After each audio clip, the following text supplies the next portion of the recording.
রিয়াদ মাছ মারি ফেললো। এখন জমি বাড়িতে কিন্তু প্রচুর মাছ আছে, দেশি মাছ, অনেক সুস্বাদু মাছ। এই দেখেন পাইছে কত, মাশাআল্লাহ হাফ কেজির বেশি হবে, হাফ কেজির বেশি হবে। কই ষাটি কুড়ি, কইয়ের কেজি কত জানিস? খালি আমি কিনে আনতে 400 টাকা কেজি ফুলবাড়ি দেখি। হ্যাঁ 400 টাকা করে কেজি। যদিও বা আমাদের এই জায়গার দাম কম, কিন্তু শহরে যে যে চাষের যে কইটা সেটাই 400-500 টাকা করি। আর এই জায়গায় দেশি কইয়ে 400 টাকা, কিন্তু এটা যদি শহরে গেল হয় এটা কিন্তু 600-700 টাকা কেজি নয়। দেশি কই কোনো ভেজাল নাই। চারদিকে পানি যে শুকিয়ে যাচ্ছে, এই জায়গায় একটু করে পানি জমছে, সবগুলো মাছ ওই জায়গায় এসে পালা হচ্ছে। আর অল্প একটু জায়গা ছেকলে ভালোই মাছ হচ্ছে। কয়েকদিন থেকে মারছে। কয়দিন থেকে মাছ হচ্ছে রিয়াদ? এই 4-5 দিন।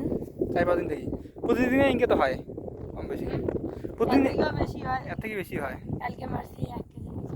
এটাই হচ্ছে প্রকৃতির নিয়ামত। আর এই প্রকৃতির যদি নষ্ট হয়ে যায়, মানুষ যদি আরও বেশি বেশি করে কৃষকেরা যদি বীজ দেয়, কীটনাশক দেয়, কিন্তু এই মাছ আর হবে না। কী হইবে?